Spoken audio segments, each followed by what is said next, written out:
Sabrina answer the Ron Paul question? I mean, Sabrina, did you follow Ron Paul in the last election? I'm curious.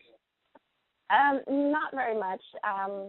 Not really. I kind of got turned on to him around the end of it all, but I never really followed those guys very much. Sorry to bust your bubble. No, have you followed? It's fine. You are where you're at, and well, what was your I guess beliefs? Your philosophy before you found out about Ron Paul. Basically saying, did it change at all? A little bit, because I have a brother who plagues me with the whole, if everybody voted for an independent, that whole thing. Before then, I argued, there's no shot in hell of an independent winning an election. So, I was along the lines of, your choices are Democrat or Republican. So I did follow suit with Romney's running. I had no problem with his face or anything that he brought to the table. I honestly was a huge Herman Cain supporter, and the only reason I got turned off of him was because he decided to drop out after all the rumors were started.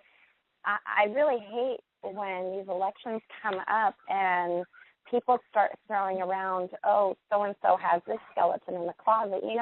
I don't care who slept with who or did what.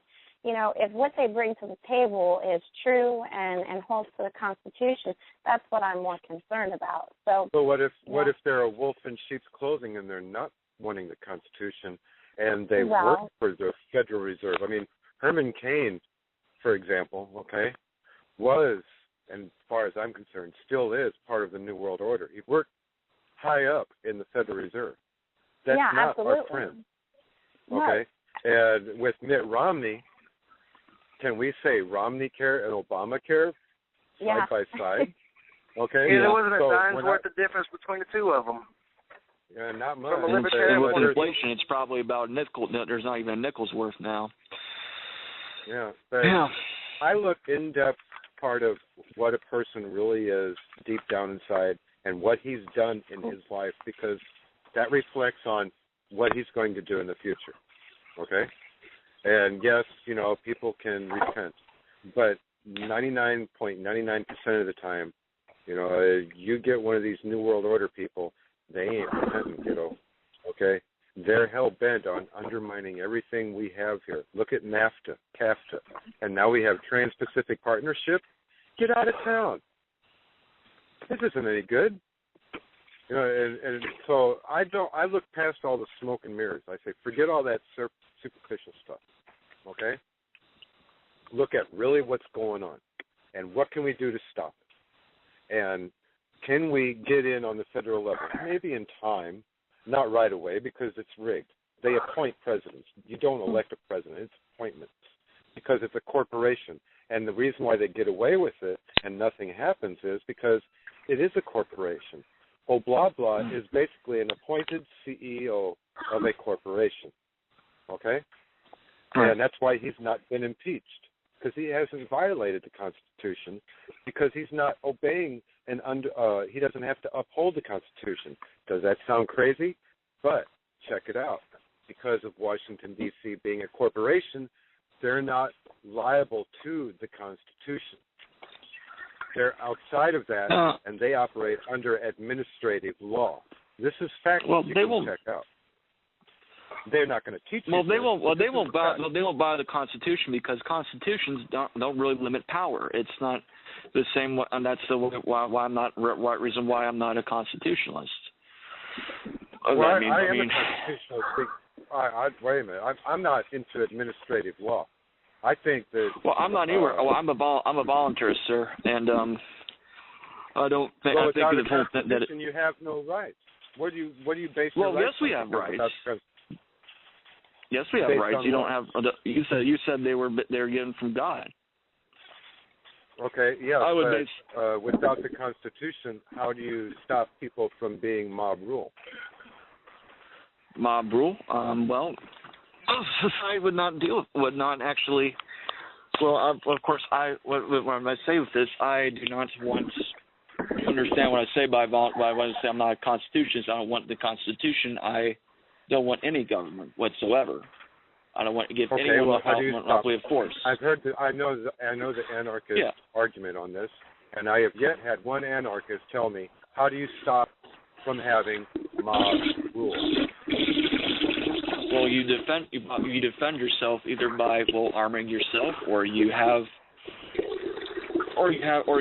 market forces for people to defend you. So you wind up being in the same situation as a democracy. You're having stronger forces going up against a weaker force. Whereas with the Constitution, you have a power structure in place that says, look, he has God-given rights. I don't care if there's 100 million of you against his God-given rights. You cannot take them away. I have the right to be a redhead, which I am, natural born. Okay? I don't care if there's 100 million of you. You don't have the right to tell me to change my hair color. I have the right to be a Christian. Now, technically right now, which future holding what happens, who knows, but right now, you can't put me in jail for being a Christian just because 100 million of you say, we don't like Christians anymore, because I have a God-given right. Just like in Texas, I have a God-given right to have a gun. Now, granted, they're trying to slowly but surely take that away. But as it stands right now, you can't have it. Even if all the people from California came to Texas, which would be a bad mistake, they'd get shot, they can't have our guns. Okay? You're not going to let all the people in California come to Texas, are you? We need to put up a brick wall that's 20 feet thick. But anyway, the point was, though, anarchy the thing is, leads to a disaster every time you look at democracy. Because anarchy is basically democracy on steroids in the worst way. Okay, wait. Hold on real quickly. Wait. I mean, I know Eric. I got to respond to this real quickly. Well, I mean, the point is, we don't really, like you said, it might end up towards democracy or what we have right now. And the thing is, I'll be very honest. I don't know what would happen with that. I think that majority would not want chaos, and there will be market, there will be protection services, there will still be some law, there will have court systems and all that stuff, because regardless, you know, the thing is, I really don't know. It might happen that way.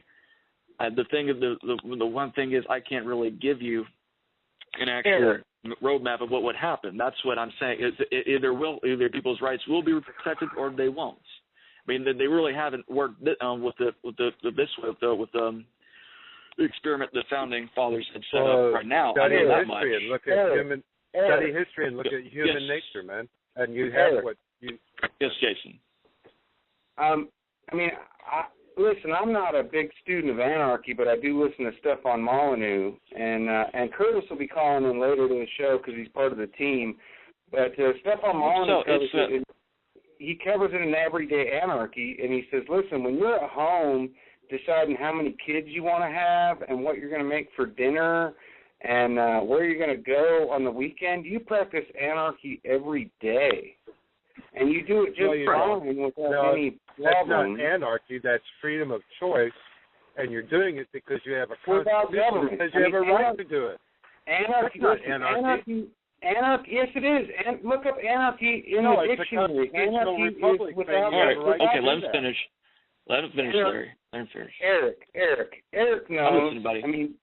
Eric knows that anarchy is without government. So you make all those decisions every day without government, and you do it. It's where you find your peace. It's where you find your zen, is when you make choices void of government. That is anarchy. And you do it every day in your home. Every day you practice anarchy. And I'm not a student of anarchy. Because without the Constitution, you wouldn't be allowed to do that. As it is now, those things are getting more and more limited, because the government is outside the Constitution. But those things are anarchy. Saying you should have the right to. And no, it's not anarchy. Anarchy means without government. Without government. Mob rule, you chaos. do things without government, don't you? What? You make all those decisions without government, do you not? You make all those decisions via anarchy. Mm-hmm. Right. Actually, no. On a small scale, I am the government in my own household. No, you're the dictator. You are anarchy. I'm a dictator. That means you're still I'm the ruler. If I'm the ruler of my house, that's not anarchy. That is, I'm the ruler of my house. Right. I understand. Okay. You're the dictator of your home. You dictate what happens in your home. Your family doesn't get to practice anarchy, but you do. You practice anarchy. No, that's and you not have anarchy, a government in your home, and you're the tyrant. I get it. No, I'm not a tyrant. I actually. You just said my family doesn't get to. I rule my home. That doesn't mean I'm a. Yeah, but that does. I could be a benevolent dictator for all you know. You can be a benevolent dictator, but you're still a dictator, are you not? All right. That is not tyranny. Do you understand what the meaning of tyranny is? Yeah, it means somebody else makes your decisions for you. No, that's not what tyranny is, actually. Oh, okay.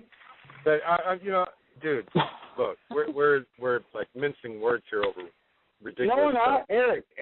Tell me, am I wrong, Eric? Well, no, I do not think you're wrong, sir. But it's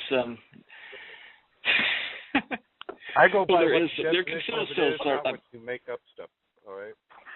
Look, and what we're talking about is on a larger scale. When you're dealing with more than just your house, you're dealing with people all over the country. Everything and you look that at the behavior of people. Human nature behavior. Right. So all the federal government is your house scaled up to the largest it can be, and all the federal government is your house. Your house is scaled down the federal government. It's the same thing. It's just perception. No, it's not actually. No, and double no. Okay. Number one, my house doesn't have a bunch of fluoride poisoning people. I don't have a bunch of eugenicists in my house. I don't have a bunch of gun grabbing. Well, I like to grab my own guns, but I don't have a bunch of people that want to take guns away from people in my house. I'm not trying to. Tyrant. What? You don't even know what the definition of a tyrant is, dude. Oh, dude. Go look up what tyrant and benevolent dictator are, and then come back and we'll talk. But because this is ridiculous to go back and forth and argue. I'm not going to do this childish game crap. But meantime, the Constitution protects everybody. Anarchy protects nobody. Eric, you got it? Well, you can protect. You'll protect yourself, and you can also employ other people to protect you for you. That's okay. And then the guy down the street does the same thing and has a bigger force than you, and you lose. So well, for SARS, no. And the Constitution says no, that ain't happening. Okay. Nobody can trample on you. Anarchy will become fiefdoms. Anarchy will become a dictatorship. The difference between a dictatorship and anarchy is 6 months. About the same as a democracy. Well, I don't know when the last. Well, we don't know that. It might happen or might not happen. Look at humanity itself, dude. Look at the world around you. It's a mess. Even with the most perfect form of government man has ever made, it still got screwed up because people infiltrated and the American people were apathetic and didn't stay watch over the back door to keep the burglar from breaking in. Andrew Jackson that's a good point about it. They tried to assassinate Andrew Jackson. And that's a good point why we should not have them. And that's a good point because those sick, rotted people will try to kill you. More awake. Eric, has the caller listened to stuff on Molyneux? I've listened to him. Larry, yes, I have listened to him. Yes, have you listened to his everyday? He's full of crap. Yes, I've listened to him. Okay, so you understand that when you make your choices in your home, you do it void of government, do you not? I do it because the government says I have a constitutional right to do so. Do I not? Yeah, you have the right to do so, but what I'm saying is when you do so, you do it void of government, do you not? Right. No, I am the government in my own household. Okay, that's getting semantic. You might try to use different words here. We don't argue over semantics. No, I'm doing right back at you what you're trying to do to me. And you can't handle it, and you try to do things Larry, good. listen, Like this is me talking. That was Jason here. I'm just saying, okay, Eric, I'm not trying to do anything to Larry. I respect his. I know, I understand. I was talking. Well, no, it's all cool, but bro. You're nitpicking on anarchy in a household is not the same